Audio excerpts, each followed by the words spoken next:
الحمد لله نحمده ونستعينه ونستغفره ونعوذ بالله من شرور أنفسنا ومن سيئات أعمالنا من يهده الله فلا مضل له ومن يضلل فلا هادي له وأشهد أن لا إله إلا الله وحده لا شريك له وأشهد أن محمدا عبده ورسوله أما بعد فإن خير الحديث كتاب الله وخير الهدي هدي محمد صلى الله عليه وسلم وشر الأمور محدثاتها وكل محدثة بدعة وكل بدعة ضلالة وكل ضلالة في النار.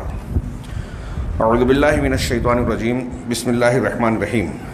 وإذا جاءهم أمر من الأمن أو الخوف أذاعوا به ولو ردوه إلى الرسول وإلى أولي الأمر منهم لعلمه الذين يستنبطونه منهم ولولا فضل الله عليكم ورحمته لاتبعتم الشيطان إلا قليلا.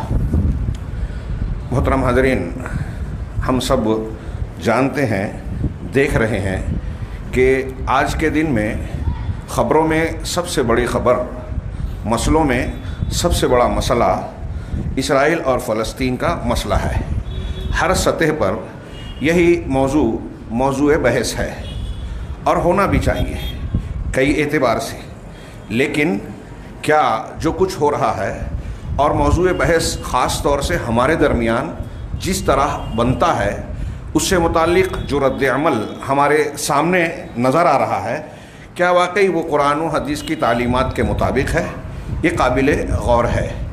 ہم یہ جو سانحہ اس وقت ابھر کر پوری دنیا کے سامنے مختلف سطحوں پر چیلنج بنتا ہوا نظر آ رہا ہے، اس پر غور کریں. گزشتہ سنیچر کے دن حماس کی طرف سے جو فلسطین کی حمایت کے نام پر ایک تنظیم کہلاتی ہے، حملہ کیا گیا اور یکلخت یہ بیان دیا گیا، یہ خبریں آئی کہ اس سے پہلے ایسا کوئی حملہ اسرائیل کے خلاف نہیں ہوا تھا.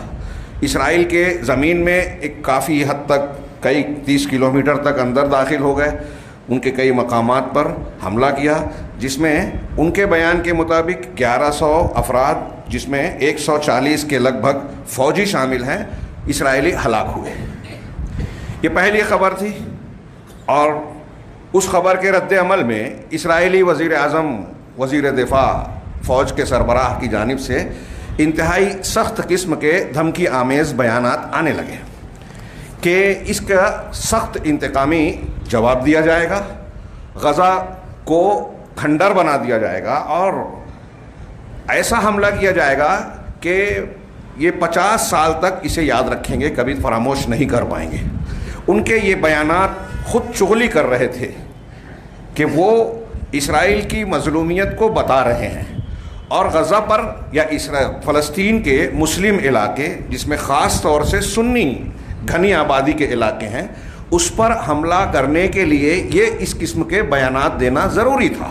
یہ بتانا ضروری تھا کہ اسرائیل کا نقصان ہوا. ابھی بھی ضروری ہے کیونکہ ابھی حملے جاری ہیں. آج کے اخبار میں اور خبروں میں دیکھیے آپ تو یہ نظر آئے گا کہ نیتن یاہو کے خلاف ایجیٹیشن ہو رہا ہے، اعتراضات ہو رہے ہیں اور فلاں مطالبات کیے جا رہے ہیں. انٹیلیجنس کی ناکامی اور فلاں فوجوں کی ناکامی، اسرائیل کو نقصان، بے عزتی کو جھیلنا پڑ رہا ہے. ہو سکتا ہے اس میں کچھ سچائی ہو، لیکن ان سب چیزوں کی خبروں کی سخت ضرورت ہوتی ہے مسلمانوں پر حملہ کرنے کے لیے. یہ ہم نے کئی بار دیکھا. جب امریکہ ٹوئن ٹاور پر یاد کیجئے حملہ ہوا تو کچھ لوگ خوشی منا رہے تھے. آہستہ آہستہ بعد میں حقائق سامنے آئے کہ یہ ایک سوچی سمجھی سازش تھی. اس دن کوئی یہودی اس بلڈنگ میں موجود نہیں تھا اور پھر اس کے جواب میں ایک پورے مسلم ملک کی اینٹ سے اینٹ بجا دی گئی، افغانستان کی، اور اسی سلسلے کی کڑی آگے عراق نشانہ بنا. اس میں کوئی جھوٹ اور دوسرے ملائے گئے. ایسا ہی معاملہ ہمارے ہندوستان میں ہم نے دیکھا. گودرا میں ایک سانحہ ہوا اور اس کے جواب میں ایک پوری ریاست کو جلا کر مسلمانوں کو نشانہ بنایا گیا، جان مال عزت و آبرو ہر چیز کو نشانہ بنایا گیا. یہ ایک سلسلہ چل رہا ہے اور جن لوگوں کی یہ آئیڈیاز ہیں انہی لوگوں نے یہ بھی کیا. جن لوگوں کی طرف سے یہ خبریں آ رہی ہیں کہ اتنے اسرائیلی، آپ یہ بھی غور کیجئے کہ یہ خبریں دینے والے بھی یہودی ہیں، خبر رساں ایجنسیاں بھی یہودی ہیں. ہمارے یہاں فوری رد عمل کے طور پر مسلمان خوشیاں منانے لگتے ہیں اور یہ ہوتا ہے، یہ ہر بار ہوتا ہے اور آگے بھی ہوگا. خبروں کے پیچھے حقائق کیا ہے، مقاصد کیا ہے، اس کے پیچھے کون سے منصوبے کام کر سکتے ہیں، ہو سکتے ہیں، اس کا کسی کو احساس نہیں، کوئی غور و فکر کرتا ہی نہیں ہے، اور نتیجہ میں رد عمل کا اظہار شروع کر دیا جاتا ہے۔ چنانچہ بڑے پیمانے پر یہ خبر پھیلائی گئی کہ اسرائیل کا بڑا نقصان ہوا، اس کی انٹیلیجنس کی ناکامی ہو گئی، اور یہ ہو گیا اور وہ ہو گیا، اور اب بھی جاری ہے۔ نتیجے میں کیا ہوا؟ غزہ پر حملہ شروع ہوا، بجلی، ایندھن، کھانا پانی بند کر دیا گیا، بچے بوڑھوں۔ ابھی تبصرہ نگاروں کا کہنا ہے کہ لوگ اسرائیل کی مظلومیت کا گن گا رہے ہیں، حماس کو اور اس حملہ کرنے والوں کو دہشت گرد کہہ رہے ہیں، ہاں، جبکہ یہ سوالیہ نشان ہے کہ 70 سال سے جو مظلوم قوم اپنی زمین کھو رہی ہے، یوکرین میں اگر یوکرینی اپنی زمین کا دفاع کر رہے ہیں تو وہ حق جائز جنگ کہلاتی ہے، جنگ آزادی کہلاتی ہے، اور فلسطین کے لوگوں کے اوپر دہشت گردی کا جو ہے وہ دھبا پوت دیا جاتا ہے۔ یہ سب لوگ جانتے ہیں، لیکن اس کے ساتھ ہی ساتھ یہ بھی قابل غور بات ہے کہ جن لوگوں کو کھڑا کیا جاتا ہے کہ آپ حملہ کریں، مسلمانوں کے حقوق کے لیے لڑیے، ان کے مقاصد کیا ہیں، وہ کون لوگ ہیں، اور جو کارروائیاں کر رہے ہیں اس کا فائدہ کس کو زیادہ پہنچا رہا ہے، نقصان کس کو زیادہ پہنچا رہا ہے، قابل غور بات ہے۔ ہاں، یہاں مسلمانوں کا رد عمل عمومی ہم یہ دیکھ رہے ہیں، جبکہ ہم یہ دیکھ رہے ہیں کہ بہت سارے غیر مسلم جو انصاف پسند ہیں، تجزیہ نگار ہیں، صحافی ہیں، وہ بھی حقیقت کی جب پرتیں کھولتے ہیں تو حیرت ہوتی ہے کہ ہمارے لوگ کتنے اندھے بہرے بنے ہوئے ہیں، کتنے اندھے بہرے بنے ہوئے ہیں۔ کیا سوال یہ ہے کہ حماس نے جو حملہ کیا اور کر رہا ہے یہ شرعی نقطہ نظر سے ٹھیک ٹھاک ہے؟ ہمارے یہاں عوام تو عوام، میں نے دیکھا کہ علماء کرام بھی جو ہے اس میں بہہ پڑتے ہیں، فوری رد عمل بغیر کسی غور و فکر کے، نتائج پر غور کیے ہوئے کہ اس کا انجام کیا ہونے والا ہے، اور کہیں ایسا تو نہیں کہ یہ جو کچھ ہو رہا ہے یہ غیروں کی سازش اور منصوبے کا ہی حصہ ہو۔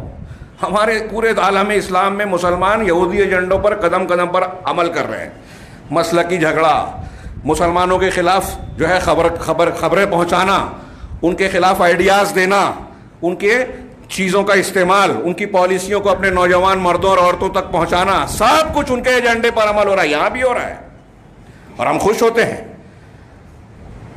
آپ دیکھیے بعض تجزیہ نگاروں نے جو تفصیل بتائی، فلسطینی تفصیلات، ان کی فلسطینوں کی مزاحمت کی، تو اس میں یہ بھی بتایا کہ حماس، اس کی پیداوار اسرائیل کی طرف سے کی گئی، اس کو بڑھاوا اسرائیل نے دیا، فلسطینی اتھارٹی کے مقابلے میں اسے کھڑا کیا۔ اب ان کا تبصرہ یہ ہے کہ یہ ہاتھ سے نکل گئے، لیکن ہمیں لگتا ہے کہ ہاتھ سے نہیں نکلے، یہ زیادہ ہاتھ میں ہیں۔ آپ غور کیجئے، انہی تجزیہ نگاروں کا یہ بھی بیان ہے کہ جنگ سے پہلے نیتن یاہو کے حالات بہت خراب تھے، ان کے خلاف اسرائیل میں بڑے ایجیٹیشن، احتجاج، مخالفتیں ہو رہی تھی، سپریم کورٹ کو قابو پانے کے لیے ہندوستان کی طرح وہاں بھی ایک قانون بن رہا تھا، ہاں، وہاں بھی ایک قانون جس کے خلاف لوگ سڑکوں پر تھے، بہت شدید احتجاج تھا، اپوزیشن کا بھی تھا، اور مختلف قسم کی تنقیدوں کا سامنا تھا۔ یہ حملہ ہوتے ہوئے صورتحال کافی بدل گئی، قومی سطح پر اس کو تائید مل گئی، اگرچہ ابھی بھی بعض اخبارات کچھ تنقیدیں کر رہے ہیں اور ہم کو وہی دکھایا جاتا ہے۔ ایک خاص بات یہ یاد رکھیے گا کہ ہمارے پاس جو خبریں آ رہی ہیں وہ غزہ سے، اسلامک میڈیا سے نہیں آ رہی ہے، ایماندار مسلمانوں کی طرف سے، یہودیوں کے ہی ذریعے سے آ رہی ہے۔ ہندوستان کے یا دوسرے صحافی جو عام طور سے رپورٹنگ کر رہے ہیں وہ اسرائیل میں موجود ہیں، اسرائیلی خبر رساں ایجنسیوں اور ان کی باتوں کی بنیاد پر وہ دنیا کو رپورٹیں کر رہے ہیں۔ فلسطین میں کچھ صحافی اگر ہیں بھی تو ان کا بیان یہ ہے کہ ہمارے پاس اتنا سادھن ہی نہیں ہے، پاور ہی نہیں ہے، نیٹ چالو نہیں ہے، ہم صحیح خبریں پہنچا نہیں سکتے، تھوڑی موڑی چیزیں بعض موبائل وغیرہ کے ذریعے سے کچھ پہنچا سکتے ہیں، اس میں بھی کانٹ چھانٹ ہوتی ہے ہم تک پہنچنے میں۔ تو خبروں کے پیچھے حقائق کیا ہیں یہ ابھی دنیا کے سامنے نہیں ہے۔ ہاں، بعض تجزیہ نگاروں نے کہا کہ غزہ پر بم تو گر رہے ہیں، لیکن اس کی تفصیلات، کتنے ملبے ہیں، ملبوں میں کتنی لاشیں ہیں، کتنے گھر منہدم ہوئے، کیا کیا نقصانات ہو رہے ہیں، یہ تفصیلات معلوم نہیں ہیں۔ دھواں ہے، ملبے میں سب کچھ، انسان کی لاشیں اور انسانیت سب ڈھیر ہو رہی ہے، ہمارے یہاں تبصرے کر رہے ہیں۔ اور حیرت انگیز بات یہ ہے کہ پوری دنیا میں اس کے رد عمل میں جہاں مذہبی بنیاد پر لوگ اپنے نفسیات کو تسکین دینے کا سامان کرتے ہیں، مسلم دشمن لوگ خوشی کا اظہار کر رہے ہیں اس تباہی، عام تباہی پر، ہاں، مسلمانوں کو پھر سے دہشت گردی کے الزام میں جو ہے ڈبانے کی کوشش کر رہے ہیں، بدنام کرنے کی کوشش کر رہے ہیں اسلام اور مسلمانوں کو، وہیں ہم مسلمانوں کے اندر دیکھتے ہیں کہ ایسی خبروں میں بھی وہ اپنی خاص فکر، مسلک اور کسی کی نفرت اور دشمنی کی نفسیات کو تسکین دینے کا سامان پا لیتے ہیں۔ کوئی سعودی عرب پر تنقید، کوئی فلاں پر تنقید، کوئی فلاں پر تنقید، اور فلاں کو ہیرو بناتے ہیں۔ ہاں، ابھی آج کے بیان میں دیکھیے امریکی وزیر جو ہے دورہ کرتے ہوئے کہتے ہیں کہ مجھے یہ اس کے حملے سے، حماس کے حملے سے داعش کی یاد آتی ہے۔ کیا بہترین مثال دی! یہ داعش کون تھا؟ یہ جب آئے، یہ یہاں بھی دیکھیے، جب داعش پیدا ہوئی، اس کا ظہور ہوا تو عالم اسلام کے لوگ سمجھ رہے تھے یہ بہت ہمارے لیے مفید ہوں گے، جشن منا رہے تھے۔ بعد میں پتہ چلا کہ اسے امریکہ نے ہی بنایا ہے، یہودیوں نے ہی بنایا ہے۔ ہاں، اس میں دروز ہیں، شیعہ ہیں، باطنی لوگ ہیں، نام دیا جاتا کہ یہ سلفی ہیں۔ یہ مسجدوں میں دھماکے کرنا، بے گناہوں کو مارنا، قتل کرنا، عورتوں کی عزت پر ہاتھ ڈالنا، کیا یہ کسی مسلمان کا کام ہو سکتا ہے؟ ایسی خبریں بھی آئی جو غائب ہو جاتی ہیں کہ یورپ کے ملکوں سے ایسے قیدیوں کو جو عمر قید کی سزا میں مبتلا تھے انہیں چھڑایا گیا، جیل سے باہر آئے، آج نکلے ہیں، کل اسلام قبول کیا، 2 دن کے بعد کاغذات تیار کر کے عراق چلے گئے، داعش سے جڑ گئے۔ یہ آپ کو کچھ سمجھ میں آتا ہے؟ ایسی چیزیں ہمارے یہاں ہوتی ہے، لیکن ان خبروں پر دھیان نہیں۔ ہمارے علماء بھی بیان دے رہے ہیں، کر رہے ہیں، ہاں، انہیں پتہ نہیں ہے۔ یہ حماس، ایک چھوٹا سا سوال علماء سے، آپ سے، کہ جہاد اسلام میں کب مشروع ہوا؟ مکی زندگی میں ہوا، بعثت کے بعد، یا مدینہ میں قوت حاصل ہونے کے بعد؟ ہاں، اللہ کے نبی صلی اللہ علیہ وسلم کی تعلیمات اور قرآن کی تعلیمات کے مقابلے میں اگر مسلمان اور دشمن آمنے سامنے ہو جائیں تو قرآن کی آیات کے مقابل اگر دشمن کی تعداد مسلمانوں کے دگنے سے زیادہ ہو جائے تو جائز ہے کہ مسلمان میدان سے ہٹ جائیں، پیچھے چلے جائیں، یہ جائز ہے۔ اگر مسلمانوں کو یہ معلوم ہے یا کسی اس مسلمان کو پتہ ہے کہ آپ اگر کسی پر حملہ کر رہے ہیں، کوئی اقدام کر رہے ہیں، جہادی کارروائی کر رہے ہیں اور نتیجے میں آپ کامیاب نہیں ہوں گے، یہ یقین ہے، بلکہ آپ کا اور مسلمانوں کا نقصان ہوگا، تو ایسا اقدام کرنا ناجائز ہے۔ کسی بھی مولوی سے پوچھئے، جو جائز بولے وہ سمجھ جائیے کہ وہ یہودیوں کا ایجنٹ ہے، بالکل واضح ہے یہ۔ کیوں؟ اس لیے کہ ایسا کرنا لا تلقوا بأیدیکم الی التہلکہ، قرآن کی آیت ہے کہ اپنے آپ کو ہلاکت میں نہ ڈالو، اس کی خلاف ورزی ہوگی۔ اب حماس نے جو حملہ کیا اس پر غور کیجئے، کیا اس کی یہ طاقت قوت ہے کہ وہ جو ہے اس جنگ میں اپنے مقاصد اور اہداف کو حاصل کر سکے؟ ہاں، چلو ٹھیک ہے، تھوڑی دیر کے لیے مان لے کے کچھ نقصان پہنچا دے گا، لیکن رد عمل جو ہو رہا ہے، غزہ کی پٹی جس کے بارے میں بتایا کہ وہ عام طور سے کہا جاتا ہے، سبھی لوگ کہتے ہیں کہ دنیا کی سب سے بڑی کھلی ہوئی جیل ہے، حصار بندی ہے، ایک طرف سمندر ہے، سامنے کے 2 حصوں میں اسرائیل ہے، ایک سائیڈ میں مصر کا حصہ ہے، راستہ ہے جسے بند کر دیا گیا ہے، ابھی بھی نہیں کھولا گیا ہے، اور وہاں اسرائیل بمباری بھی ہو رہی ہے۔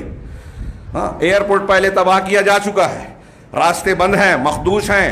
اس وقت جو تصویریں تھوڑی موڑی آئی ہیں وہ دیکھ سکتے ہیں کہ کھنڈر بن گیا۔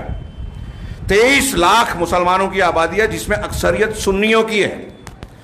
اس سے پہلے بھی حماس کے کچھ کچھ اقدامات کے نتیجے میں حملہ ہوا تھا، تو یہاں تک خبر آئی تھی کہ حماس کے ذمہ داروں کو یہ کہتے ہوئے سنا گیا، محفوظ کیا گیا کہ انہوں نے اسرائیلی انٹیلیجنس کو یہ خبر دی کہ ہم نے بلڈنگ خالی کر دی ہے، آپ حملہ کر سکتے ہیں، ہماری بلڈنگ پر حملہ ہو، تاکہ لوگ یہ سمجھے کہ ہاں حماس اور اسرائیل آمنے سامنے ہیں۔ ویسے ہی جیسے حزب اللہ، جس کو عرب دنیا کے سنی حزب الشیطان کہتے ہیں، روافض جو ایرانیوں کے ساتھ مل کر، امریکیوں کے ساتھ مل کر صرف سنیوں کی تباہی کرتے ہیں۔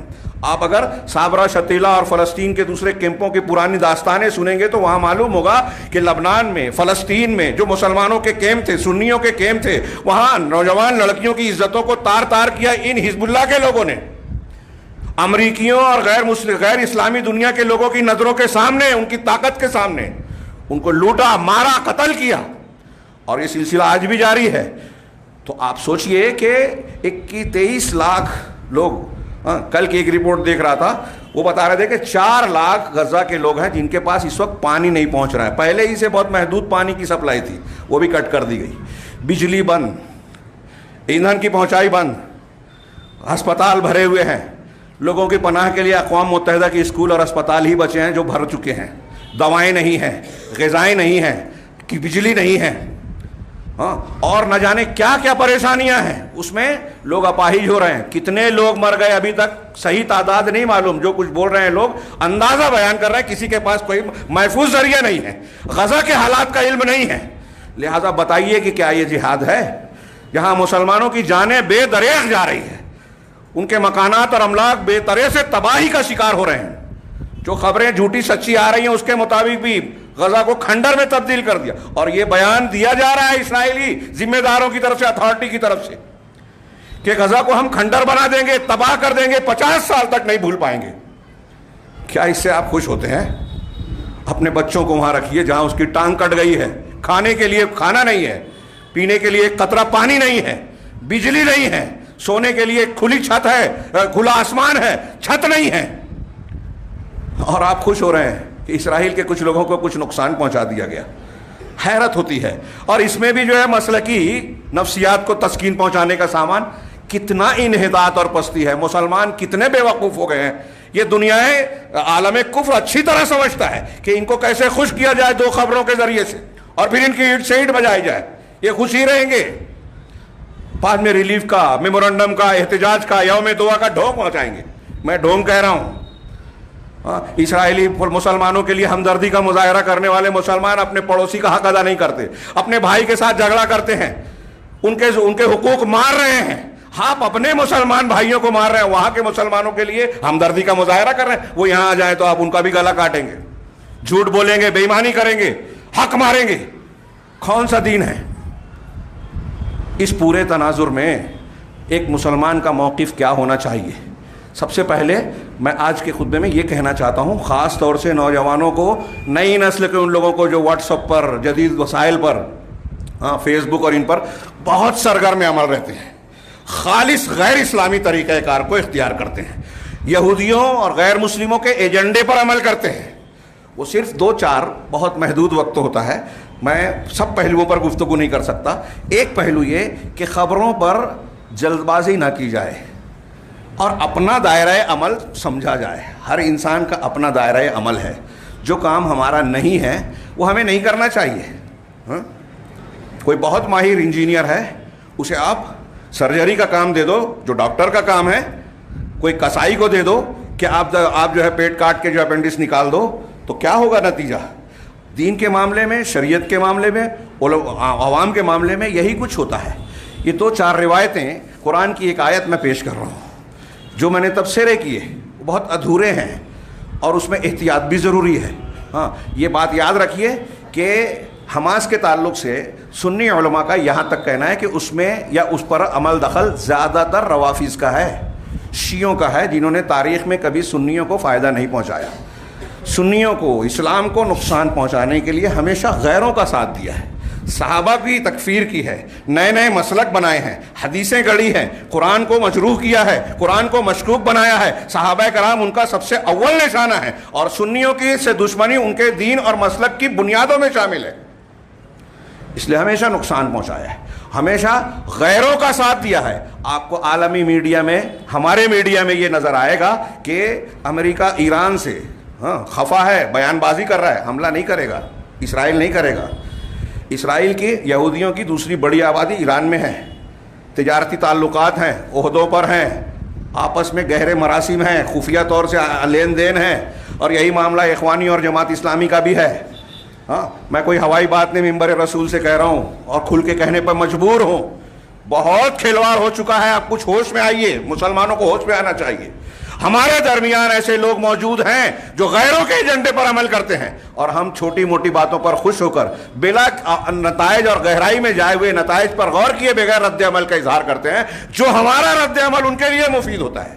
میں نے ایک جملہ کہا تھا کہ نتن یاہو یہ کہہ رہے ہیں کہ 1100 اسرائیلی مر گئے, ہم خوش, اتنا بڑا حملہ کبھی نہیں ہوا. کیا یہ خوشی کافی ہے؟ کیا یہ خبر صحیح ہے؟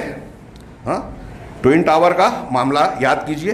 داعش کے حملوں کی حقیقت یاد کیجئے، گودرا کا سانحہ یاد کیجئے، اور ایسی بہت سی خبریں. ہاں اگر اس میں کچھ حقیقت ہے بھی تو اس کے اندر کون سی حقیقت ہے، اس کے پیچھے کیا مقاصد ہیں. ہاں بظاہر اشارہ کیا ہے بعض مبصرین نے، میں جو جانتا ہوں سمجھ سکا، غیر مسلموں نے، کہ سوال بار بار کیا جا رہا ہے کہ ایسے حملے کی اتنے راکٹ ایک دن میں 4000 سے زیادہ 400 سے زیادہ جو بھی تعداد بتائی جا رہی ہے راکٹ مارنا اور ابھی بھی جاری رکھنا، یہ کن کی تربیت سے اور مدد سے ہو رہا ہے؟ ہاں حماس کے پاس ایسے وسائل کہاں سے آئے جبکہ غزہ جو ہے پورا گھرا ہوا ہے؟ ہاں پہلے ایران پر شک کیا گیا، بعد میں اس کو کلین چٹ دے دی گئی امریکہ ہی کی طرف سے. کلین چٹ کے نہیں وہ نہیں ہے، پھر کون ہے یہ ابھی تک خبر نہیں ہے اور ہوگے بھی نہیں، کیونکہ اس کے پیچھے وہی لوگ ہیں جو اس سے فائدہ اٹھانا. اس پورے معاملے میں آپ دیکھیے کہ بڑے سطح پر فائدہ کس کا ہے، بڑی سطح پر نقصان کس کو ہو رہا ہے. یہ بیان اس میں دھوکہ مت کھائیے، اخبار میں آتا ہے کہ ان سے استعفے کی مانگ ہو رہی ہے، ایران اسرائیل کی جو ہے پول کھل گئی اور یہ ہو گیا اور وہ ہو گیا. یہ تو کہنا آپ کے لیے ضروری ہے، دنیا کو دکھانے کے لیے ضروری ہے، ہمدردی بٹورنے کے لیے ضروری ہے، حماس اور مسلمانوں کو دہشت گرد کہنے کے لیے اور ان پر حملے کے جواز کے لیے یہ ضروری ہے. جب یہ نہیں کہیں گے تو حملہ کیسے کر پائیں گے؟ اس لیے یورپ اور امریکہ کی ہمدردی بھی کھلے طور پر ان کے ساتھ. ہاں اس میں لوگ عالم اسلام کو دوش دیتے ہیں، خاص طور سے سعودی عرب کو نشانہ بناتے ہیں. آپ کیا کر سکتے ہیں، وہ کیا کر سکتے ہیں، کتنا کر سکتے ہیں؟ میں نے کل کے درس میں سوال کیا تھا کہ آپ اور ہم جانتے ہیں پکی قبروں کو اللہ کے رسول صلی اللہ علیہ وسلم نے توڑوایا تھا، حضرت علی نے ابو الحجاج کو بھیجا تھا. ہمارے ہاں پکی قبریں ہیں، یہ بہادر لوگ کوئی ایک توڑ کے بتائیں کیا کر رہے ہیں آپ لوگ؟ بدعت ہے، خرافات ہے، شرک ہے، قرآن حدیث کی مخالفت ہے. تو آپ کے یہاں مصلحتیں ہیں، وہاں کے حالات سے آپ واقف ہیں، سیاسی امور سے آپ واقف ہیں، کن نزاکتوں سے لوگ گزر رہے ہیں. مسلمانوں کو اس لائق چھوڑا ہی نہیں گیا ہے، اور مسلمانوں کے خلاف ایسے مسلمانوں کو کھڑا کیا گیا ہے اندر اور باہر کہ وہ کچھ کرنا چاہیں تو توڑ دیے جاتے ہیں. اور ہمارا پورا عالم اسلام ان کے مخالفت کرتا ہے جو اہل حق ہیں. کفار و مشرکین کو چھوڑیے، ہم اور آپ مخالفت کرتے ہیں خبروں میں، بیانات میں. آج سب سے بڑی جنگ ہتھیاروں سے زیادہ میڈیا سے لڑی جا رہی ہے، اور پہلے یہ ماحول بنایا جاتا ہے کہ ہم جو کر رہے ہیں صحیح کر رہے ہیں. ہاں اس تناظر میں ہمیں کیا اختیار کرنا چاہیے؟ یہ چند روایتیں اور چند ایک دو آیتیں ملاحظہ فرمائیں. ہاں ایک خبر کے تعلق سے ایک روایت جو مسند احمد میں ہے اور بخاری اور مسلم میں قدر طوالت کے ساتھ ہے. مسند احمد کا مختصر الفاظ کچھ حذف کر کے کہ اللہ کے نبی صلی اللہ علیہ وسلم، سمرہ بن جندب رضی اللہ تعالیٰ عنہ کی روایت ہے، اللہ کے رسول صلی اللہ علیہ وسلم فرمایا کہ رأیت اللیلۃ رجلین اتیانی، کہ میں نے رات میں دو آدمیوں کو دیکھا جو میرے پاس آئے. ہاں فاخذا بیدی، انہوں نے میرا ہاتھ پکڑا، فمرا بی علی رجل، اور مجھ کو لے کر ایک آدمی کے پاس پہنچے، گزرے وہاں سے. ورجل قائم علی رأسی، ایسا آدمی جس کے سر پر ایک دوسرا آدمی کھڑا تھا. بیدہی کلوب من حدید، اس کے ہاتھ میں لوہے کی ایک آنکس جس کو ہم آنکڑی کہتے ہیں، انگار آگ وغیرہ کو لینے کے لیے سیرے پر مڑا ہوا لوہے کا جو اوزار ہوتا ہے جس کو ہم آنکڑی کہتے ہیں، آنکس کہا جاتا ہے. اس کو عربی میں کلاب یا کلوب کہتے ہیں. تو اس کے ہاتھ میں لوہے کی ایک آنکڑی تھی. ہاں فیدخلہ فی شدقہ، وہ جو آدمی کھڑا ہوا تھا وہ اس آدمی کو جو نیچے تھا اس کے کیا کہتے ہیں جبڑے میں ڈالتا، اور فیخر فہو کیا ہے شدقہ فیشق ہو، اور اس جبڑے کو اس آنکس کے ساتھ پھاڑتا، حتی یبلغ کفاہ، یہاں تک کہ اس کی گدی تک پہنچ جاتا. آنکڑے سے اس کے گال میں ڈالتا، اس کے ایک جانب ڈال کے کھینچتا، گوشت اور یہاں کا لوتھڑا پھٹ کر گدی تک آ جاتا. پھر اس کے بعد حتی یبلغ کفاہ ثم یخرجہ، پھر اس آنکڑے کو نکالتا، فیدخلہ فی شقہ الاخر، اور پھر اس کو دوسرے سمت میں ڈالتا. ہاں ویلتئم، کہہ رہے ہیں فیدخلہ فی شقہ الاخر، اور پھر اسے گدی تک پھاڑتا. جب یہ کرتا تو یہ پہلے والا پھر سے مل جاتا، پھر اس کے ساتھ یہی کرتا. فہو یفعل ذلک بہ، وہ اس کے ساتھ دوسرے کے ساتھ بھی یہی کرتا. قلت ما ھذا، تو میں نے سوال کیا کہ یہ کیا ہے. اور بھی کچھ مناظر دیکھے اور آپ نے سوال کیا. اس سوال کے جواب میں اللہ اس حدیث میں ہے فاخبرانی عما رأیت، تو جو کچھ میں نے دیکھا ان دونوں شخصوں نے، دونوں فرشتوں نے، یہاں فرشتوں کا ذکر نہیں ہے دوسری روایتوں سے ہوتا ہے، ان دونوں نے مجھے بتایا جو کچھ میں نے دیکھا. قالا نعم، کہا ہاں ہم بتاتے ہیں. اما الرجل الاول، رہا پہلا آدمی الذی رأیتہ، جسے آپ نے دیکھا، فإنہ رجل کذاب، تو وہ بڑا جھوٹا آدمی تھا، یکذب الکذب، جو ایک جھوٹ بولتا، فتحمل عنہ فی الآفاق، اور اسے نقل کر کے آفاق میں پوری دنیا میں پھیلا دیا جاتا. ہاں، ایک جھوٹ بولتا اور اس کا جھوٹ پوری دنیا میں پھیلا دیا جاتا. ہاں، اللہ کے نبی صلی اللہ علیہ وسلم کے اعلام میں سے بھی ہے، شریعت اسلامیہ کی حقانیت میں سے یہ عذاب کا ذکر ہے، لیکن ضمناً یہ بات بتائی گئی کہ ایک آدمی ایک جھوٹ بولتا ہے، پوری دنیا میں پھیل جاتا ہے، پھیلا دیا جاتا ہے. آج کے جدید میڈیا کے زمانے میں یہ کتنی واضح بات ہے، اور کتنے جھوٹ ہیں جو پھیلائے جا رہے ہیں. رپورٹیں بتاتی ہیں کہ فلسطین اور اسرائیل کی جنگ کے تناظر میں دونوں طرف سے لاکھوں بلکہ کروڑوں کی تعداد میں جھوٹی اور فیک نیوز پھیلائی جا رہی ہے. لوگوں کو بھڑکایا جا رہا ہے، تسلی دی جا رہی ہے، کسی کو نیچا دکھانے کے لیے، کسی کو اوپر اٹھانے کے لیے، اپنے جذبات کو تسکین دینے کے لیے، اور پتہ نہیں کون کون سے مقاصد ہیں. دنیا کی فیک نیوز. اور ایسا ہی نہیں کہ صرف عام سطح پر، بڑی بڑی نیوز ایجنسیوں کی طرف سے ایسی خبریں شائع ہوئی جو بعد میں تردید کی گئی کہ نہیں ایسا نہیں ہوا. جیسے ایک خبر آئی کہ اسرائیل کے حماس کے حملوں میں اسرائیل کے 70 یا 80 کتنے بچے مر گئے، 200 بچے، 70-80 تعداد مجھے یاد نہیں.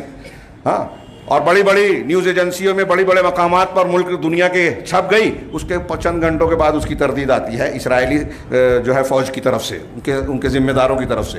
اور ایسی کئی خبریں ہیں جس کی تردید بھی نہیں ہوتی. آپ غور کیجئے، اس حدیث پر غور کیجئے، اور خاص طور سے غیر مسلم تو اسے پتہ نہیں، مانے گا نہیں، مسلمان تو مانیں گے. یہ بخاری مسلم میں بھی ہے، صحیح حدیث ہے. کتنا شدید عذاب. اللہ کے رسول نے فرمایا وَيُصْنَعُ بِهِ مَا رَأَيْتَ إِلَى يَوْمِ الْقِيَامَةِ. ان دونوں نے کہا کہ قیامت تک اس کے ساتھ یہی کیا جاتا رہے گا. ثُمَّ يَصْنَعُ اللَّهُ تَبَارَكَ وَتَعَالَى بِمَا شَاءَ بِهِ بِمَا شَاءَ. پھر قیامت کے بعد حساب کتاب جب ہوگا تو اللہ تعالیٰ اس کے ساتھ جو چاہے گا وہ کرے گا. یہ قیامت تک جھوٹے کا مرنے کے بعد یہ اس کا سلسلہ قائم رہتا ہے. یعنی یہ کوئی جہنم کی بات نہیں ہے، ابھی قیامت سے پہلے کے عذاب کا ذکر ہے. گویا عذاب قبر کہہ لیجئے اسے، کہ جو جھوٹی خبریں پھیلاتا ہے اس کا یہ انجام ہوتا ہے. ہمارے یہاں جھوٹ کچھ لوگ گڑھتے ہیں، کچھ لوگ جھوٹ فارورڈ کرتے ہیں. یہ تو دنیا کی بات ہے. ہم تو دیکھ رہے ہیں کہ بڑے بڑے دعات، دین کی دعوت و تبلیغ کرنے والوں کا بڑا ساز و سامان جھوٹی روایات اور احادیث ہے، جھوٹے قصے اور کہانیاں ہیں. انہیں غور کرنا چاہیے. ہاں، وہاں تو کھلی کھلی ہے. وَمَنْ أَظْلَمُ مِمَّنِ افْتَرَىٰ عَلَى اللَّهِ كَذِبًا. اس سے بڑا ظالم کون ہوگا جو اللہ پر جھوٹ باندھتا ہے. قرآن میں جگہ جگہ ہے اللہ پر جھوٹ باندھنے والا سب سے بڑا ظالم جو جھوٹی حدیث بیان کرے. اللہ کے رسول نے فرمایا من كذب علیہ متعمدا فلیتبوأ مقعدہ من النار. جو مجھ پر جان بوجھ کر جھوٹ باندھے وہ اپنا ٹھکانہ جہنم بنا لے. لوگ کہتے ہیں کہ ہم تو عالم نہیں ہیں. تو آپ عالم نہیں ہیں تو حدیث کیوں بیان کر رہے ہو؟ وہ یہ جواز پیش کرتے ہیں کہ صحیح اور ضعیف تو عالم جانتے ہیں. اگر آپ نہیں جانتے تو آپ کو بیان کرنے کا حق ہی نہیں ہے. ہاں، من حدث عنی حدیثا، ہاں، جو شخص کفا بالمرء کذبا ان یحدث بکل ما سمع. یہ بھی آپ نہیں بچ سکتے. اللہ کے رسول نے فرمایا ہے کہ آدمی کے جھوٹا ہونے کے لیے کافی ہے کہ ہر چیز جو سنے بیان کر دے، جو آئے فارورڈ کر دے. میں وضاحتاً کہہ رہا ہوں. یہ آج کل ہمارے یہی ہوتا ہے. ہمارے ہاں ذریعہ کیا ہے نہیں معلوم، خبر سچی ہے کہ جھوٹی نہیں معلوم. آپ کے پاس ایک پوسٹ آتی ہے، آپ اسے فارورڈ کر دیتے ہیں. مت کیجیے، شرعاً یہ درست نہیں ہے. اور خاص طور سے ایسے امور میں جن کا تعلق خبروں سے ہے، اگر آپ کے سامنے متحقق نہیں ہے تو قطعاً یہ درست نہیں ہے. کئی معاملات میں ناجائز ہوگا، فتنہ پھیلانے والی بات ہو سکتی ہے. تو میں یہ عرض کر رہا تھا کہ ہمارے ہاں تو اتنی بے احتیاطی ہے کہ دین کے معاملے میں لوگ جھوٹ بول رہے ہیں، جھوٹی حدیثیں بیان کر رہے ہیں. تو خبروں کے معاملے میں تو ان کی بے احتیاطی سمجھ میں آئے گی، اور یہ رکنے والی ہے نہیں. اللہ توفیق دے ہمیں خیر کی. دوسری حدیث، اللہ کے نبی صلی اللہ علیہ وسلم نے فرمایا، یہ روایت میں کئی مرتبہ پیش کر چکا ہوں، حسن درجے کی حضرت ابو ہریرہ کی روایت ہے. یہاں الفاظ میں تھوڑا سا فرق ہے. اللہ کے رسول نے فرمایا قبل الساعۃ سنوات خداعہ، کہ قیامت سے پہلے کچھ پرفریب سال ہوں گے، کچھ ایام ہوں گے جس میں لوگ دھوکہ دیں گے، دھوکے باز ہوں گے. ہاں، ایسے پرفریب ہوں گے یصدق فیہا الکاذب ویکذب فیہا الصادق، جس میں سچے جھوٹے کو کی تصدیق کی جائے گی. جو جھوٹا ہے اس کو سچا مانا جائے گا، سچا کہا جائے گا، اور جو سچا ہے اسے جھوٹا سمجھا جائے گا. ہاں آگے جملہ ہے وَيُخَوَّنُ وَيُؤْتَمَنُ فِيهَا الْخَائِنُ، خائن جو خیانت کرنے والا ہے اس کو امانت دار سمجھا جائے گا، امانت دار بنایا جائے گا. ہاں وہ کیا ہے وَيُخَوَّنُ فِيهَا الْأَمِينُ، اور امانت دار کو خائن سمجھا جائے گا.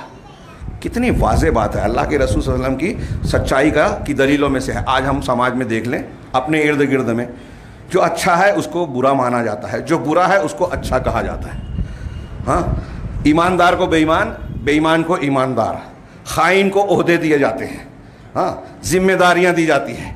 جو اپنے اور اپنے خاندان کا لحاظ کرے لوگوں کا نہیں، وہ لیڈر بنتا ہے، وہ قائد بنتا ہے، امیر بنتا ہے، اور وہ سمجھتا ہے کہ میں اس کا حقدار ہوں. مسلمان گمراہی کا شکار ہو رہے ہیں، مسلمان پریشانیوں میں مبتلا ہے، اس کی پیشانی پہ بل نہیں آتا، کان پر جوں نہیں رینگتا، اور وہ لیڈر ہے. کیسے؟ عوامی مسائل کا علم نہیں ہے، اور وہ لیڈر ہے، قیادت کر رہے ہیں.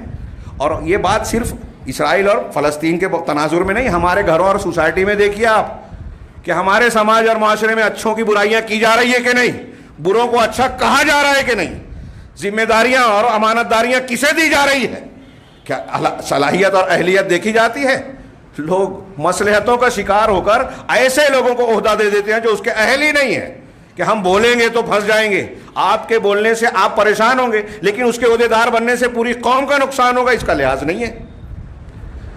یہ اللہ کے رسول صلی اللہ علیہ وسلم نے تصویر کھینچی، اس کی جتنی تفصیل بیان کریں اتنا کم ہے. اور میڈیا میں آج دیکھیے جو جھوٹا ہے اس کو سچا مانا جا رہا ہے، جو سچا ہے اسے جھوٹا مانا جا رہا ہے. یہ دین اور مسلک میں بھی ہے، جو غلط دین پیش کر رہا ہے، جھوٹی حدیثیں بیان کر رہا ہے، جو غلط کو صحیح کہہ رہا ہے، مسلمانوں کے دشمن کو مسلمانوں کا دشمن کہہ رہا ہے، اس کو یہ بات نہیں مانی جاتی.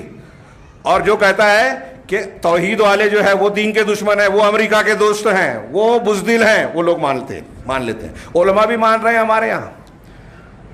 میں نے کبھی ایسا ماحول شاید نہیں رہا ہوگا کہ اہل علم حضرات میں اس قدر بے احتیاطی پائی جاتی ہے، جذباتیت پائی جاتی ہے. ہاں کاش موقع ہوتا. مسلمانوں کے اسباب انحراف میں اہل علم نے ایک یہ لکھا ہے کہ مسلمانوں پر جذباتیت کا غلبہ ہوتا ہے، عاطفہ جذباتی ہونا یہ فطری ہے، اور بعض مقامات پر یہ قابل تعریف ہوتا ہے جب انسان کی غیرت اور حمیت کا تقاضا ہو جذباتی ہونا. لیکن اگر آپ جذباتی ہیں اور نتائج پر غور کر کیے بغیر جذبات کی بنیاد پر فیصلہ کر رہے ہیں تو یہ مذموم ہو سکتا ہے.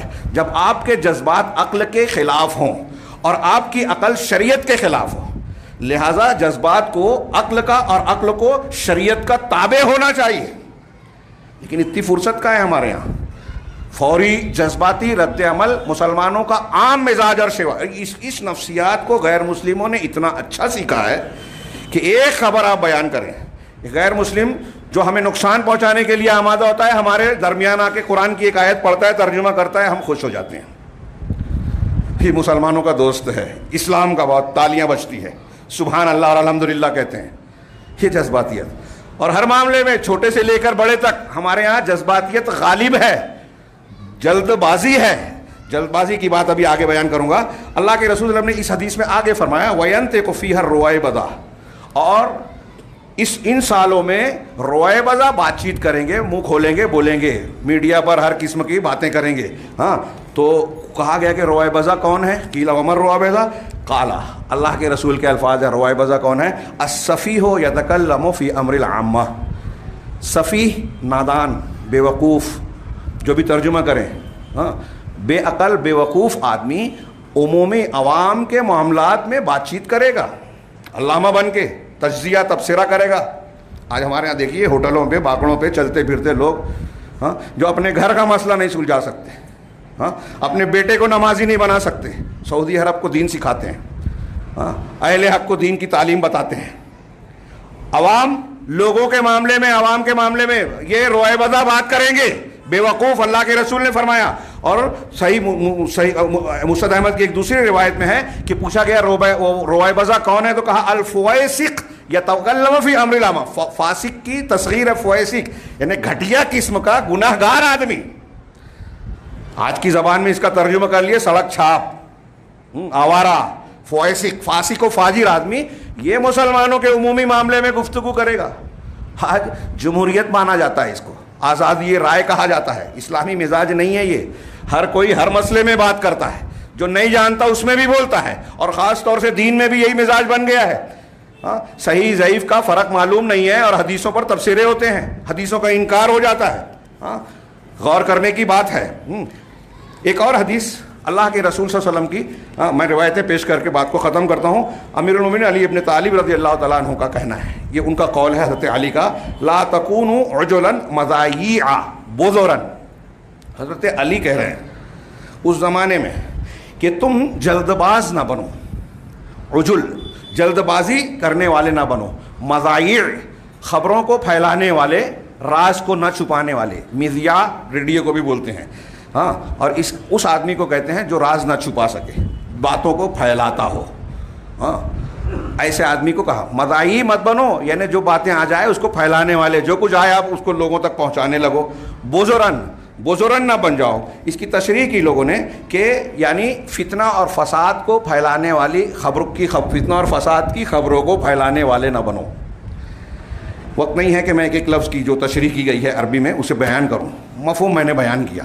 حضرت علی کہہ رہے ہیں، اور یہ اسی طرح حضرت ابن مسعود رضی اللہ تعالیٰ عنہ کہتے ہیں، انہا ستکون امور مشتبہات، ان قریب مشتبہ امور آئیں گے تمہارے سامنے، ایسی باتیں جس میں کون سا پہلو صحیح ہے کون سا غلط ہے آپ کو شبہ ہوگا، واضح نہیں ہے۔ تو ایسی صورت میں کیا کرنا ہے؟ یہ دیکھیں سلف کا طریقہ ہے اور یہ علماء کا طریقہ ہے۔ آپ نے فرمایا فعلیکم بالتؤدہ، تم پر سنجیدگی اور متانت لازم ہے۔ سنجیدگی، تؤدہ کا معنی سنجیدگی اور متانت، یعنی جلد بازی اور عجلت نہ سے کام نہ لیں، بلکہ غور و فکر کریں، ٹھہریں، غور کریں، نتیجے پر دیکھیں۔ خبریں آ رہی ہے، فوری رد عمل آپ کو ضروری نہیں ہے پیش کرنا، اور اس کا علماء کو زیادہ خیال رکھنا چاہیے، عوام کو اور زیادہ، خاص طور سے ایسے امور میں جس کا تعلق اقوام سے ہو، عوام سے ہو، عموم سے ہو، اس میں فوراً منہ نہیں کھولنا چاہیے۔ آپ کو حقائق نہیں معلوم ہے، حالات کا علم نہیں ہے۔ حضرت عبداللہ ابن مسعود کا اگلا جملہ غور کرنے کی ہے، سمجھنے کا ہے۔ وہ کہتے ہیں فَإِنَّكَ أَن تَكُونَ تَابِعًا فِي الْخَيْرِ، اس لیے کہ تم خیر کے معاملے میں دوسرے کے پیچھے چلنے والے بنو، خیرن یہ زیادہ بہتر ہے، من ان تکون رأسا فی الشر، اس سے کہ تم شر کے معاملے میں سرداری کرو، شر کے معاملے میں تم اگوائی کرو آگے، اور لیڈری کرو، آگے رہو، اس سے بہتر ہے کہ اچھائی کے معاملے میں کسی کے پیچھے چلو۔ کتنی پیاری بات ہے۔ صحابہ کرام کے علم کی گہرائی اور ان کی ذہانت کا منہ بولتا ثبوت ہے، جو آج ہم دور دور تک نہیں رکھتے۔ دیکھ رہے ہیں واٹس ایپ میڈیا پر اور دوسرے ملک میں کہ شر میں جو ہے لیڈر بننے کے لیے لوگ بےتاب ہیں۔ حضرت مسعود کہہ رہے ہیں کہ شر کا لیڈر بننے سے بہتر ہے کہ آپ خیر میں کسی کے پیچھے چلو، یہ تمہارے لیے زیادہ بہتر ہے۔ اللہ کے نبی صلی اللہ علیہ وسلم کی حدیث ہے، ان من الناس مفاتیح للخیر، کہ لوگوں میں کچھ ایسے ہیں جو خیر کی کنجیاں ہیں، مفتاح کی جمع مفاتیح، خیر کی کنجیاں، ومغالیق للشر، اور شر کے تالے ہیں، یعنی جن سے خیر کھلتا ہے اور شر رکتا ہے، بند ہوتا ہے۔ اور اس کے برخلاف وَإِنَّ مِنَ النَّاسِ مَفَاتِيحَ لِلشَّرِّ، اور کچھ لوگ ایسے ہیں جو شر کی کنجیاں ہیں، مغالیق للخیر، اور خیر کے تالے ہیں، خیر ان سے رکا ہوا ہے۔ آج کل ہمارے ہاں لوگ نیکیوں سے روکتے ہیں، خطبہ نہ ہو، اس کا درس روک دو، اس کی نیکی کا کام، وہ کام کرے گا تو میرا کام بگڑ جائے گا۔ سیاسی سطح پہ اس لیڈر نے ایک چیز پاس کرائی ہے، برج پاس کرایا ہے، اس کا نام ہوگا تو ہم جا کے رکوا دیتے ہیں، عوام کا فائدہ نقصان نہیں، میرا نام نہیں ہوگا اس لیے کام رکوا دیا جائے۔ اور یہ ہمارے مسلمانوں میں آپ کو زیادہ نظر آئے گا۔ اللہ کے رسول صلی اللہ علیہ وسلم کے اس فرمان کو ان ساری جگہوں پر فٹ کیجیے، مسلک کے معاملے میں، سماج معاشرے کے معاملے میں، دیگر امور میں، احادیث اور سنت کے معاملے میں، مسلک صحیح اور غلط اس کے معاملے میں، کہ کچھ لوگ ایسے ہیں جو شر کی کنجیاں ہیں اور خیر کے تالے ہیں۔ تو اللہ کے رسول نے آگے فرمایا فَطُوبَىٰ لِمَنْ جَعَلَ اللَّهُ مَفَاتِيحَ الْخَيْرِ، ان لوگوں کے لیے مبارک بادی ہے، اچھائی ہے جو خیر کی کنجیاں ہیں، جس کے ہاتھوں پر خیر کھلتا ہے۔ وَوَيْلٌ لِمَنْ جَعَلَ اللَّهُ مَفَاتِيحَ الشَّرِّ عَلَىٰ يَدَيْهِ، اور اس کے لیے ویل ہے، تباہی ہے، جس کے ہاتھوں پر اللہ تبارک و تعالیٰ نے شر کی کنجیاں رکھی ہے، شر اس سے کھلتا ہے، فروغ پاتا ہے۔ آخر میں قرآن کی آیت جو اس سے پہلے بھی آپ کو بیان کر چکا ہوں، وَإِذَا جَاءَهُمْ، سورہ نساء کی آیت نمبر 83، اللہ تبارک و تعالیٰ نے فرمایا، جمہوری مزاج والے اس آیت پر غور کریں، یہ اللہ کا فرمان ہے، کسی ایرے غیرے کا قول نہیں، رب العالمین کا فرمان۔ اللہ فرماتا ہے وَإِذَا جَاءَهُمْ أَمْرٌ مِّنَ الْأَمْنِ أَوِ الْخَوْفِ أَذَاعُوا بِهِ، جب ان کے پاس امن یا خوف کا کوئی معاملہ آتا ہے، کوئی خبر آتی ہے امن کی، یعنی مسلمانوں کے غلبے کی، اچھائی کی، مسلمان نے حملہ کیا اور اس کا نقصان ہو گیا، یہ خبر سامنے رکھی ہے، ایسی کوئی خبر آتی ہے، یا خوف کی کہ اب انتقامی کارروائی ہونے والی ہے اور ایسا ایسا ہونے والا ہے، اذاعوا بہ، تو اس کو پھیلاتے ہیں، مشہور کرتے ہیں. ہاں، وَلَوْ رَدُّوهُ إِلَى الرَّسُولِ وَإِلَىٰ أُولِي الْأَمْرِ مِنْهُمْ، اگر یہ ان خبروں کو رسول اور ان میں جو ارباب اختیار ہیں، ذمہ دار ہیں، ان کی طرف پھیر دے میں، ان تک پہنچا دے میں، رسول تک پہنچائیں. مطلب یہاں ایک نقطہ یہ بھی ہے کہ ایک عام آدمی کو ایک خبر معلوم ہو رہی ہے تو اللہ تعالیٰ اس کی مذمت کر رہا ہے کہ عوام میں پھیلانے کی بجائے ذمہ دار تک پہنچائے. اور اس سے یہ بھی معلوم ہوا کہ جو خبر اس کو معلوم ہے وہ ذمہ دار کو نہیں معلوم ہے. ایسا ہونا ذمہ دار کے لیے نقص نہیں ہے، عیب نہیں ہے. ہاں، ہمارے ہاں کچھ لوگ علماء کو اس بات پر طعنہ دیتے ہیں کہ وہ واقعات اور حالات سے ناواقف ہیں، جاپان، امریکہ، روس، چین کی خبر سے ناواقف ہیں، اس لیے ان کو کیا سمجھتا ہے. اللہ کے رسول کو خبر نہیں معلوم ہے، یہ پہنچائے گا، تو کیا اللہ کے رسول صلی اللہ علیہ وسلم کے لیے یہ چیز بے عزتی کی ہے؟ حالات واقعات کا علم نہ ہونا کوئی عیب کی بات نہیں ہے، دین کا علم نہ ہونا یہ عیب کی بات ہے، جو آپ کو جاننا چاہیے نہیں جانتے، اور آپ سمجھتے ہیں کہ نہ جاننا بھی کافی ہے. یہ جمعہ کے خطبے، درس قرآن، یہ تھوڑے موڑے جو دین کے میڈیا ہیں، اس میں بھی لوگوں کو بھاری پڑتا ہے. اور درس قرآن، درس حدیث میں کیا صورتحال ہوتی ہے، کتنا شوق ہے قوم کو، ہم دیکھتے ہیں دین سیکھنے کا، اور بکواس چیزیں دیکھنے کا، وقت ضائع کرنے والی چیزیں، لہو و لعب کی چیزیں، اس کے لیے کتنا وقت ہے ہم دیکھ رہے ہیں. بہرحال اس تناظر میں آپ غور کیجئے، اللہ کے رسول، اللہ تعالیٰ فرما رہا ہے کہ ان خبروں کو پھیلا رہے ہیں، لیکن بہتر کیا تھا اگر یہ رسول اور اولو الامر تک پہنچاتے تو لعلمہ الذین یستنبطونہ منہم، ان خبروں کی حقیقت کو وہ لوگ سمجھ جاتے جو اس کی تہ تک پہنچ سکتے ہیں، خبروں کے پیچھے کی حقیقت کو جان سکتے ہیں. آج ہمارے ہاں یہ مزاج ہی نہیں ہے، صحافیوں میں نہیں ہے تو عوام میں کہاں آئے گا. ایک خبر سامنے آتی ہے آپ کے، ہاں، ان کے پیچھے کیا مقاصد ہو سکتے ہیں. آپ کو خوش کرنا چاہتے ہیں، آپ خوش ہو گئے، آپ کو جو رد عمل کا مظاہرہ کرنا ہے آپ وہ کرنے لگتے ہیں. اگر خبروں کے پیچھے کی سچائی اور حقیقت کو سمجھنے لگیں تو یہ بات نہیں ہوگی. آج دنیا بہت ترقی یافتہ کہلاتی ہے، لیکن اگر سچائی تک پہنچنے کی بات ہو، سچ بولنے کی بات ہو، تو ایسا لگتا ہے کہ پچھلے زمانوں سے بھی زیادہ پیچھے ہے آج کی دنیا. آج بھی چاہے وہ فلسطین اور اسرائیل کا معاملہ ہو، دوسری خبریں ہوں، ہندوستان میں کون مظلوم ہے، کون ظالم ہے، کون چور ہے، کون گھوٹالہ کرنے والا ہے، ان حقائق تک پہنچنا ہو، کون جیل میں جانے کے لائق ہے، کون رہائی کے لائق ہے، ان باتوں کا معاملہ ہو، تو آپ دیکھیے کہ ریکارڈ پر سچ کو جھوٹ اور جھوٹ کو سچ بنایا جاتا ہے. سچ بولنا، سچائی تک پہنچنا بہت اہم ہے، بنیادی صفت ہے اہل حق کی، لیکن بہت مشکل ہے، اور آج بھی بہت مشکل ہے.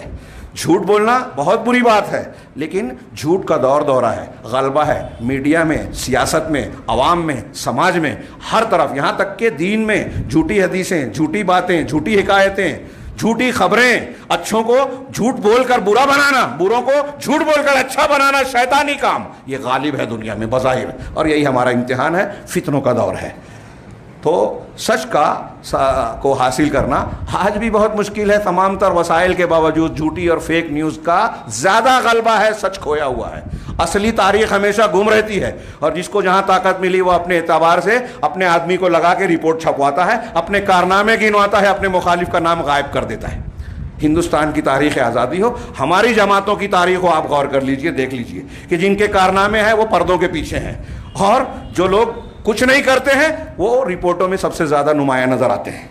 تو اللہ کے رسول صلی اللہ علیہ وسلم کی روایت کا، قرآن کی آیت کا یہ آخری حصہ ہے کہ اگر یہ خبروں کو رسول تک اور اولو الامر تک پہنچاتے تو اس کی تہ تک پہنچنے والے لوگ اس کی حقیقت کو جان لیتے. آگے اللہ تعالیٰ نے فرمایا یہ ان مسلمانوں کو جو بے احتیاطی برتتے ہیں خبروں کو پھیلانے میں، لوگوں تک باتوں کو پہنچانے میں، ان کی اصلاح کی جا رہی ہے ان آیتوں کے ذریعے سے. اللہ نے آخر فرمایا وَلَوْلَا فَضْلُ اللَّهِ عَلَيْكُمْ وَرَحْمَتُهُ، اگر تم پر اللہ کا فضل اور اس کی رحمت نہ ہوتی لَاتَّبَعْتُمُ الشَّيْطَانَ إِلَّا قَلِيلًا، تو تم شیطان کے پیچھے چلتے مگر تھوڑے لوگ. اللہ رب العالمین سے دعا ہے کہ وہ ہمیں دین کی صحیح سمجھ عطا فرمائے اور دینی تعلیمات اور اصولوں کی روشنی میں زندگی کے ہر معاملے کو انجام دینے کی توفیق دے، اس کے ذریعے سے دنیا اور آخرت دونوں جگہ کامیابیوں سے نوازے. اقول قولی ھذا واستغفر اللہ لکم سائر المسلمین وصلی اللہ علی نبینا محمد. بارک اللہ لنا ولکم فی القرآن المجید ونفعنا وإیاکم بالآیات والذکر الحکیم. انہ تعالی جواد کریم ملک بر غفور رحیم.